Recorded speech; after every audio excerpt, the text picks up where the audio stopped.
Donc, je m'appelle Rémi Marc, je suis arboriste grimpeur. J'ai monté une entreprise qui se situe à Lassigny, donc dans l'Oise. Mon métier consiste donc à l'entretien des arbres pour les faire perdurer le plus longtemps possible et à l'abattage des arbres dangereux. Au niveau de la formation, j'ai fait donc un BEP travaux forestiers, un bac pro gestion d'exploitation forestière et ensuite donc une spécialisation en élagage, donc qui est un CS. Donc le travail consiste donc en fonction justement, on est appelé par de la clientèle pour évaluer un arbre et en fonction des contraintes autour de l'arbre, choisir une intervention à faire dessus. Donc ça peut être tout simplement une taille de sécurité, donc enlever les branches mortes, les branches qui risquent de casser parce qu'on sent des fragilités, et enlever éventuellement aussi les branches donc, qui peuvent gêner l'environnement autour de l'arbre. Donc s'il y a une branche un peu trop près d'un fil électrique, d'une maison ou de la route tout simplement pour éviter que les camions cassent les branches. Donc en fait on choisit en fonction de l'environnement de l'arbre et de l'arbre auquel on a affaire une intervention pour l'adapter à son environnement et faire en sorte qu'il puisse se développer sans causer de problème par la suite. Ensuite, pour les arbres où malheureusement on ne peut rien faire parce que ça arrive, les arbres sont vieux, sont comme nous, ils naissent, ils vivent, ils meurent. On procède tout simplement à un abattage et un démontage. Donc les risques surtout qu'on a à faire, c'est les risques de chute, tout simplement, parce que monter dans un arbre, c'est quand même pas quelque chose d'anodin. Donc il faut être très précis sur la sécurité. Donc ça, c'est la première chose à faire, penser à sa sécurité à soi-même, c'est quelque chose de très important. Ensuite, penser à la sécurité de ce qui se trouve autour de l'arbre.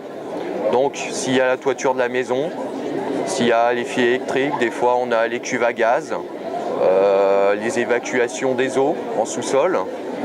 Il y a beaucoup de choses à prendre en compte et donc du coup aussi veiller à la sécurité donc ce que je vais appeler le mobilier urbain autour et ensuite des personnes.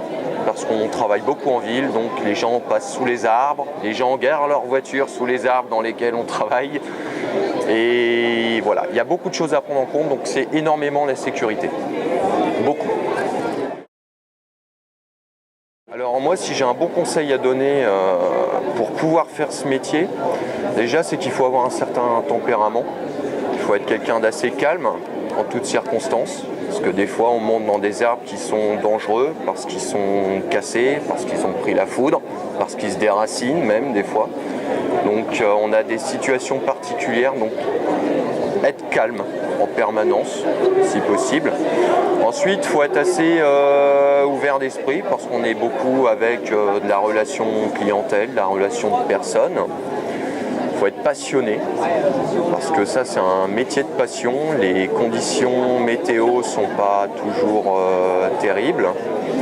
Il faut savoir travailler des fois à -10, quand il neige, quand il y a du vent, quand il y a beaucoup de vent même des fois. Ensuite,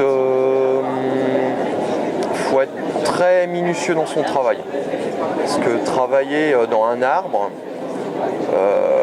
déjà, il faut prendre beaucoup de précautions sur sa sécurité, il faut être minutieux au niveau de ses coupes. Parce que couper une branche sur un arbre, c'est quelque chose qui va forcément laisser des séquelles à l'arbre. Donc il faut faire du travail propre, précis en permanence. Et ensuite, un bon conseil aussi, c'est toujours aller de l'avant.